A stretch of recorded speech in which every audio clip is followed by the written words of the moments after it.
자, 반갑습니다. 배동찬 교수의 맛있는 돈 이야기의 배동찬입니다. 자, 여러분 반갑습니다. 불난 집에 기름을 퍼부으면 어떻게 될까요? 그거야 뭐 불바다가 되겠죠. 지금 부동산 시장을 바라다 보면요.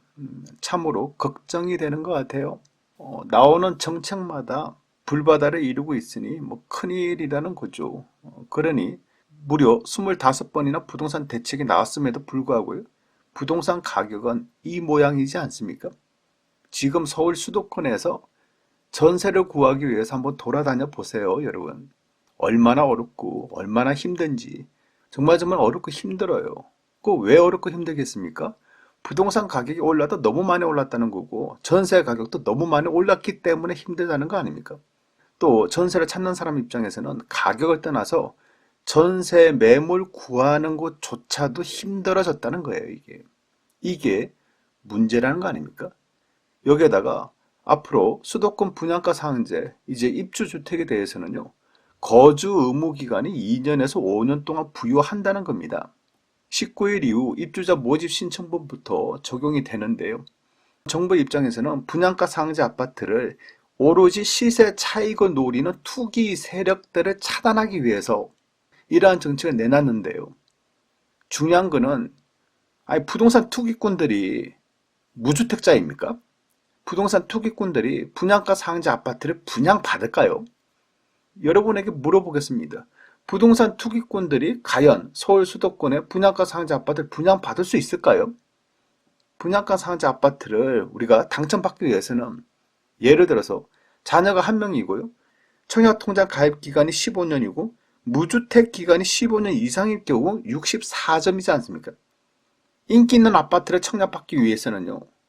70점 이상이어야 되는데 그런데 15년 동안 무주택자가 분양가 상한제 아파트를 청약받으려고 하는 부동산 투기꾼이냐는 거예요, 여러분.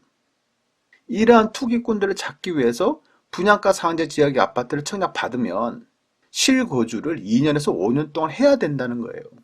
결국 분양가 상한제 아파트에 대한 전월세 금지를 한다는 거 아닙니까? 이렇게 되면 무주택자, 우리 서민들은요, 분양가 상한제 아파트를 청약받고 이제 입주할 시점에 전세를 내놓고 나머지 금액에 대해서 잔금을 맞췄지 않습니까? 그리고 전매 금지 기간을 지킨 이후에 뭐 5년이든 뭐 8년이든 시간이 지난 후에 매도가 가능했지 않습니까?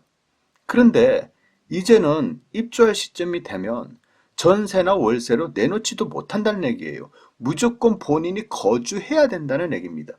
결국 전세 자금을 이용해서 잔금을 치를 수 없다는 얘기겠죠. 그렇다면 은행 융자를 받아야 되는데 아시다시피 서울에서 은행 융자 받기가 어디 쉽습니까? 그렇잖아요. 결국 서민들보다는요, 현금 부자인 무주택자들만 이득을 보는 그러한 분양가 상한제가 되지 않을까요? 여기서 더 중요한 거는요, 신규 아파트 입주 시점이 되면 전세나 월세 물량이 갑자기 확 증가되겠죠. 이처럼 전세 공급이 증가가 되면 전세 가격이 하락하지 않습니까? 특히 규모가 큰 단지일수록 예를 들어서 뭐 3,000세대다, 5,000세대다, 동시에 입주다 그러면 전세 가격이 거의 뭐 폭락하는 수준이 된다는 거예요. 이러한 현상은 전국에 있는 모든 지역이 다 동일하지 않습니까? 대규모의 입주 물량으로 인해서 그 지역의 전세 가격은 급락하겠죠. 이러한 전세 가격 급락은 다른 지역의 전세 가격 급락까지 일으키지 않습니까? 이러한 현상으로 인해서 전반적으로 그 일대가, 그 주변이, 그 인근 지역의 대부분의 지역이 전세 가격이 안정화를 이루어지는 거 아닙니까? 요게 바로 보이지 않는 손에 의해서 그냥 정부가 인위적으로 개입한 게 아니라 보이지 않는 손에 의해서 수요와 공급 법칙상 자연스럽게 전세 가격이 올라갔다가 떨어지고 올라갔다가 떨어지고 이런 현상이 반복적으로 이루어지는 거 아니겠어요? 예를 들어서 송파 헬리오시티 입주 시점의 뉴스를 살펴보면요.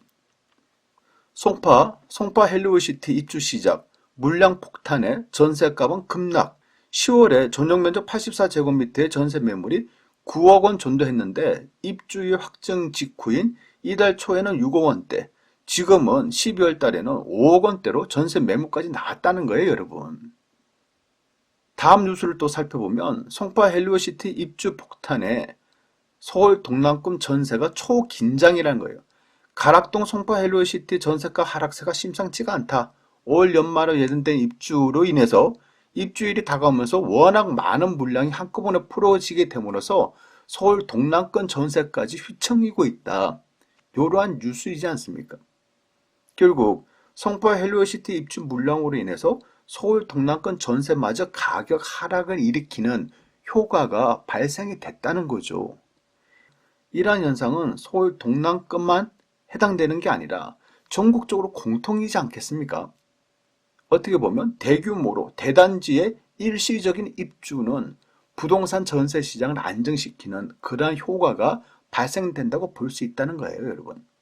그런데요, 요번 수도권 분양가 상한제 입주주택 거주 의무 2년에서 5년 부여를 하게 된다면, 즉 분양받은 사람이 전세나 월세로 내놓을 수는 없고요, 무조건 거주 의무니까 거주를 해야 되지 않겠습니까? 결국 안 그래도 임대차 3법에 의한 전세 물량이 감소가 됐죠. 왜냐하면 기존 세입자가 전세를 재연장들을 하니까, 또한 전세 기간이 2년에서 4년이니까 전세 물량이 더더욱 감소된 거 아닙니까? 여기에다가 양도소득세 실거주 2년 요건 등 이러한 부분 때문에 전세 물량이 또 감소가 됐죠. 이처럼 여러 가지 요인에 의해서 전세 가격이 급등하고 있는데, 이 와중에 분양가 상한제 거주 의무 2년에서 5년을 부여를 한다면 전월세 금지법이 시행이 되니 앞으로의 전세가 더 걱정이 되지 않겠습니까? 그러니 앞으로의 전세가 절망적인 것 같아요. 부동산 정책이요, 서민을 위하고 가난한 사람들 좀 위하고 사람을 위하고 부동산 시장을 안정시키는 정책을 내놔야 됨에도 불구하고요, 그냥 뭐 책상에 앉아서 계획하고 짜고 이러면 되겠지, 저러면 되겠지, 안정화되겠지, 이러한 편협된 생각을 해서 나오는 정책이다 보니까 결국 결과가 서민들한테, 보통 사람들한테 너무 힘들게 다가오는 거예요. 전세 금액이 높아지면 전세 대출을 받아서 해결해라. 요건 좀 아니지 않습니까, 여러분? 그러니 오히려 서민들만 더 힘들어지고 사람들만 더 힘들어지게 하고 부동산 가격은 더 불안하게 만드는 이러한 정책이라고 봐야 되지 않을까요? 제가 보는 점에서는 이러한 정책들은 사람이나 부동산에게 굉장히 좋지 않은 정책이다라고 이렇게 말씀을 드릴 수 있을 것 같아요. 이상까지 배동찬 교수의 맛있는 도움 이야기였습니다. 감사합니다.